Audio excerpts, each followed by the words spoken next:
Ouais. dans ce bloc. Ah ouais, on a vu cette équipe du Havre qui est venue avec un système complètement différent. Ça faisait très longtemps qu'ils n'avaient pas joué à 5 derrière et c'est vrai que ils essaient de mettre en place un système où il y avait beaucoup de densité derrière le ballon, beaucoup de joueurs dans l'axe et dans cette surface avec du gabarit, de la taille, de l'impact. Donc il était évident que pour nous, trouver les solutions, c'était pas simple. On savait que à partir du moment où on a vu le 11 de départ, qu'effectivement, ils étaient venus pour avoir un bloc plutôt bas, nous essayer de nous faire déjouer, essayer de nous prendre en compte. Donc il a fallu se réadapter très rapidement dans le vestiaire parce qu'on avait travaillé des choses par rapport au fait qu'ils jouaient souvent à 4 et pratiquement tout le temps à 4 depuis plus d'un an maintenant. Et que du coup, il a fallu trouver des solutions. Donc voilà, les joueurs ont eu cette capacité d'adaptation. Ça n'a pas été simple. Mais voilà, aujourd'hui, c'est quelque part, ça devient notre quotidien d'avoir des équipes qui s'adaptent un petit peu, qui nous regardent jouer, qui analysent et qui essaient de nous mettre en échec. Donc c'est vrai que ça n'a pas été simple et heureusement qu'on a réussi à ouvrir le score sur une des situations que l'on s'est créées. Ça veut dire quelque chose aujourd'hui, Eric? Ce sont les équipes qui s'adaptent à vous, qui prennent. C'est logique. La saison et le classement, mais c'est que vous avez changé de statut, clairement. Voilà. Non, mais c'est sûr, et c'est vrai que c'est valorisant. Non, c'est déjà quelque chose qu'on a anticipé depuis quelques semaines, parce que c'est vrai que match après match, on voit effectivement que les équipes essaient de mettre des systèmes pour nous empêcher de jouer, ou en tous les cas nous de limiter notre action. Maintenant, voilà, on s'attendait de toute façon à un match difficile, compliqué, face à une équipe qui a envie de se rassurer, et qui avait certainement envie de se rassurer sur ce match-là. Bon, c'était un match très important qu'il fallait gagner. Aujourd'hui, c'est sûr qu'on retiendra surtout la victoire plutôt que le contenu, où effectivement, on n'a pas tout maîtrisé, mais globalement, c'est un match qu'on a quand même largement dominé et qu'on a mérité de gagner. Maintenant, tant qu'on n'a pas fait le break, tant qu'on ne faisait pas le break de ce deuxième but, on a été toujours sur la menace, malgré tout, de cette équipe du Havre qui a joué son va-tout sur les 20 dernières minutes, on faisait rentrer beaucoup d'attaquants. Donc voilà, c'était l'histoire de ce match. Et c'est vrai que beaucoup de satisfaction de l'avoir emporté. Tu disais, on retiendra la victoire au classement. Vous le regardez aussi. Un petit trou qui commence à se faire. Vos adversaires. Aujourd'hui, ça du haut de tableau cale un peu. Vous continuez sur le même rythme. Donc il y a un petit trou à cette deuxième place. Ouais, bah, c'est toujours mieux d'avoir quelques points d'avance, hein. Après, on sait que dans les fins de championnat, en général, les gros, il faut pratiquement carton plein tout le temps. Donc il vaut mieux effectivement avoir un petit peu d'avance. Donc voilà, là on a une confrontation contre Lens. On est déjà, j'allais dire, fixé sur cet objectif-là, où il sera important d'être capable de montrer qu'on est effectivement capable de se hisser au niveau de ces équipes-là, et notamment à Bollaert, où effectivement c'est un stade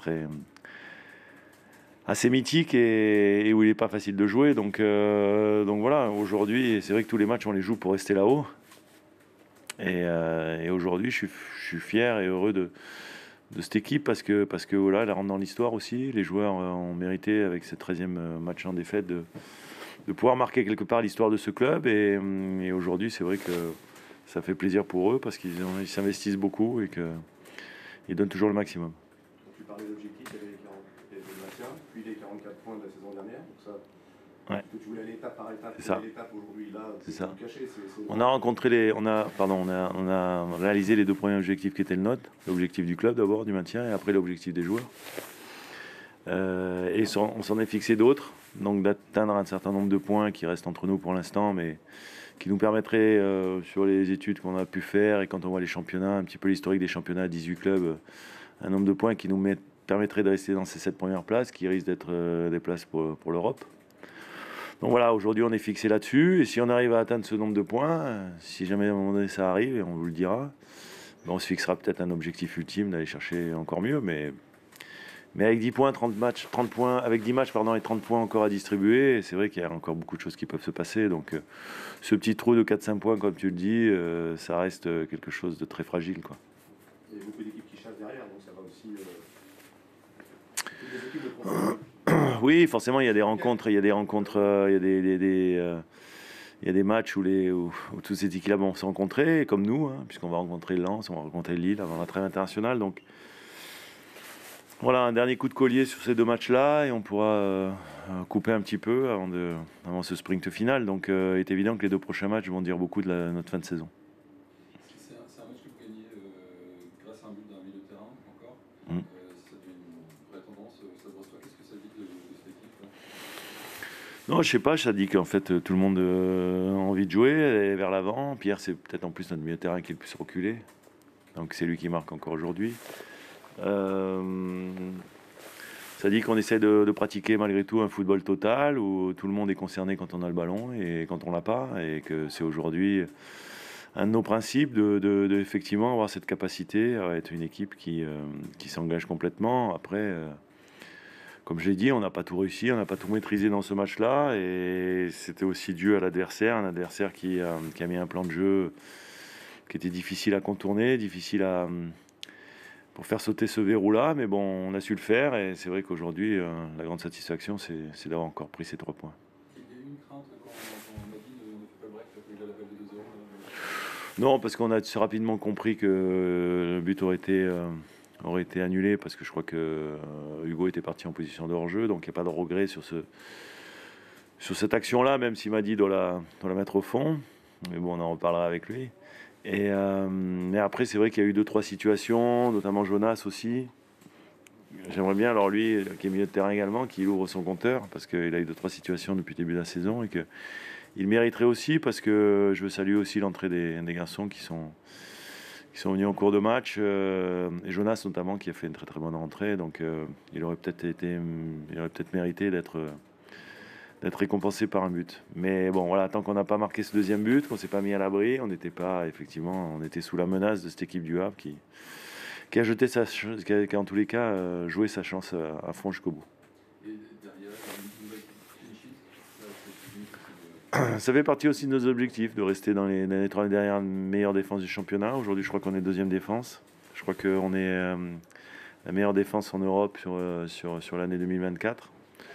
Donc tout ça, c'est valorisant, et c'est vrai que nos 2 défenseurs centraux, et avec les 2 latéraux, ont encore fait un match plein, avec beaucoup de sérénité, beaucoup de maîtrise aussi, et ça participe aussi au fait qu'on a des bons résultats, et on sait que si on reste effectivement une équipe avec une des meilleures défenses du championnat, forcément on sera bien classé à la fin de la saison. Un manque de poids.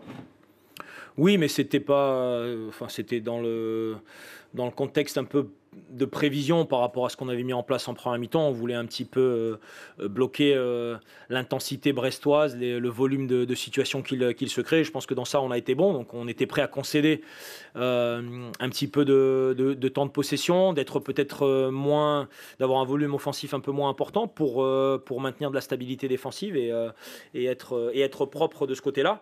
Malheureusement, sur une des seules situations, on concède le but et on se le marque un peu nous-mêmes avec ce manque de rigueur. Et quand on met en place cette stratégie-là, il faut évidemment y répondre avec énormément de rigueur sur tous les instants, et ce moment nous pénalise énormément. Donc voilà, on a eu quelques situations ensuite en 2e mi-temps où le match s'est un petit peu plus ouvert. Ils en ont eu aussi de l'autre côté, donc c'était forcément, on ouvre un peu plus, on met un peu plus d'éléments offensifs, on se retrouve à potentiellement pouvoir revenir au score, mais aussi à concéder le 2-0. Voilà, je pense qu'en termes de combativité, on est dans les zones où il faut être pour nous donner une chance de pouvoir remporter des matchs et d'avoir à un moment donné un scénario favorable. Et en tout cas, voilà, de ce côté-là, en termes de volonté, on n'est pas passé à côté, mais c'est pas suffisant aujourd'hui. Et le mot d'ordre, c'est combat sur les 10 dernières rencontres, et tout donner. Et je pense que notamment à la maison, on aura les armes pour le faire. Elle te laisse des regrets, cette défaite, ou Oui. finalement tu te dis que Non, la logique a été restée? Non, il n'y a pas eu 3-0. Et je pense qu'il y a même certaines occasions brestoises qui étaient hors jeu, et qui ont donné la sensation qu'on était en grande difficulté, mais c'était pas forcément objectif. Non, elle me laisse des regrets, parce que on a vraiment bien travaillé pour mettre en place ce qu'on cherchait à faire en première mi-temps, et finalement rendre un peu le match neutre, parce que c'est rare d'avoir un match très neutre ici à Brest. C'est une des équipes qui centre le plus, qui frappe le plus de Ligue 1, et d'étouffer un petit peu tout ça. Et le fait d'avoir en partie réussi nous crée beaucoup de regrets. regret. Voilà. Et puis bon, on a quand même quelques situations un peu plus franches où on se doit d'être plus appliqué, peut-être un petit peu plus relâché. C'est le 13e match de suite, je crois, sans clean sheet. Mhm. C'est ça aussi peut-être. C'est ça aussi, oui. Mais je pense que c'est les deux. Comme je l'ai dit, quand on marque et qu'on passe devant en score, c'est plus facile pour la défense. Quand on ne marque pas, eh bien, il faut qu'on ait une défense qui soit héroïque, qui ne concède pas, où il y a toujours un pied qui traîne, où il y a toujours l'arrêt du gardien dans les moments les plus importants. Donc on est déficient hein, sur ces deux éléments-là pour l'instant. Ce qu'on doit absolument pas perdre, c'est notre application et notre combativité. Et si on a ces atouts-là, il y a un moment donné où on reviendra, on trouvera des solutions et chaque bataille qui arrive, nous devons nous donner les moyens de pouvoir remporter des points. En tout cas, on est absolument prêt pour ça et on ne baissera pas les bras. Maintenant, il va falloir se relever parce que tu parles des 10 derniers matchs. Les 3 qui s'annoncent là vont être très certainement pas loin d'être décisifs. Ah oui, maintenant on rentre dans un scénario où chaque point va compter énormément, où chaque équipe va jouer aussi sa survie, comme nous pouvons le faire, et on va devoir compter sur tout le monde. En tout cas, j'ai bien dit aux garçons que celui qui n'est pas prêt à aller au combat sur les derniers matchs, il faut qu'il demande d'aller en vacances, et ça doit être le mot d'ordre pour tout le monde, une vraie union qui doit être notre plus grande force. Et quand je parle d'union, je parle également des supporters qui étaient encore présents en grand nombre. Contre Toulouse, ça doit être la folie. Pour tous ceux qui veulent voir le HAC en Ligue 1 l'année prochaine, le mot d'ordre, c'est de se mobiliser à fond. Et nous, sur le terrain, de montrer que nous sommes mobilisés, que nous avons hâte d'en découdre et que nous allons tout donner. Ça, c'est la clé pour réussir, je pense. Ça passera pas par un football alléchant, ça passera par une mobilisation complète de tout le monde et forcer un petit peu le destin.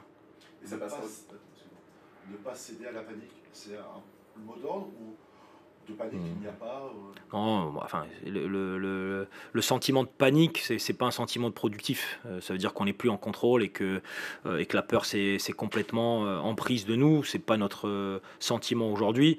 On aurait préféré ne pas avoir cette série difficile. Est-ce qu'on en est complètement surpris et qu'on ne s'y attendait pas à avoir un moment difficile comme ça?